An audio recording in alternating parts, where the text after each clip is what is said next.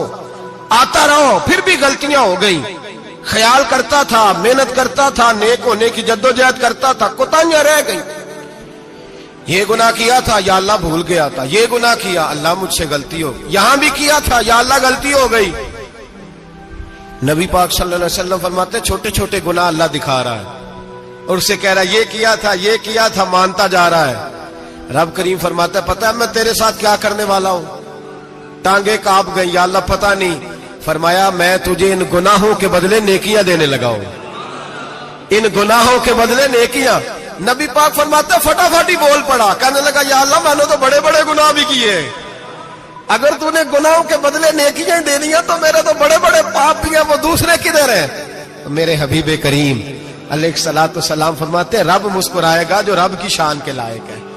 اللہ فرمائے گا تیرے دل میں احساس تھا، تو آیا کرتا تھا، تو توبہ کرتا تھا، تو میری بارگاہ ناز میں آتا تھا، پتہ تیرے اوپر چادر کیوں ڈالی ہے؟ یا اللہ نہیں، فرمایا میں تجھے اپنی رحمت کی چادر میں چھپا کے جنت میں داخل کرنا چاہتا ہوں۔ میرے بھائی تو آ تو صحیح، تو پہنچ تو صحیح۔ میرے نبی کریم علیہ الصلوۃ والسلام نے ایک دن صحابہ سے پوچھا ایک بات تو بتاؤ، بخاری مسلم کی حدیث ہے، یا رسول اللہ پوچھئے۔ نبی پاک صلی اللہ علیہ وسلم نے فرمایا اگر کوئی آدمی صحرا میں سفر کر رہا ہو، بہت بڑا صحرا ہو، اونٹ پر اس کا سفر ہو اور اس نے اونٹ پر کھانے پینے کا سامان باندھا ہو، پیسے بھی رکھے ہو، پانی بھی رکھا ہو، تھک گیا سفر کرتا کرتا، درخت کی ایک ٹہنی کے ساتھ اونٹ کی نکیل باندھی اور درخت کے نیچے لیٹ گیا آرام کرنے کے لیے۔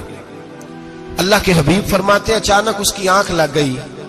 جب جاگا تو اس نے دیکھا کہ اونٹ تو غائب ہو گیا ہے، اب نہ کھانا ہے، نہ پانی ہے، نہ پیسے ہیں، اور صحرا بڑا لمبا ہے، پیدل سفر بھی نہیں کر سکتا۔ تھوڑا سا ڈھونڈا، پھر موت کا انتظار کرنے لگا،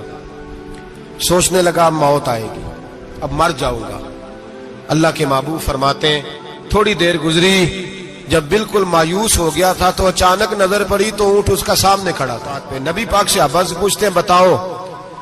اس کی کل کائنات اجڑ گئی تھی، راز ضائع ہو گئی تھی، ہر شے لٹ گئی تھی، دوبارہ اسے مل گئی ہے،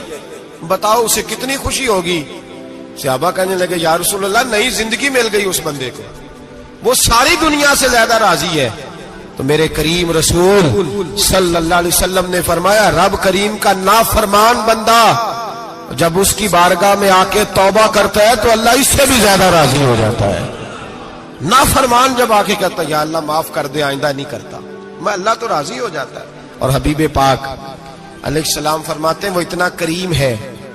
جب بندہ اپنے رب سے صلح کر لیتا ہے، توبہ کر لیتا ہے، تو اللہ زمین کو کہتا تو بھول جا میرے بندے نے گناہ کیا ہی نہیں، آسمان سے کہتا تو بھول جا میرے بندے نے گناہ کیا ہی نہیں۔ پھر رب کریم فرشتوں سے فرماتا ہے کہ مٹا دو جو تم نے لکھا تھا، میں نے اپنے بندے کے ساتھ صلح کر لی ہے۔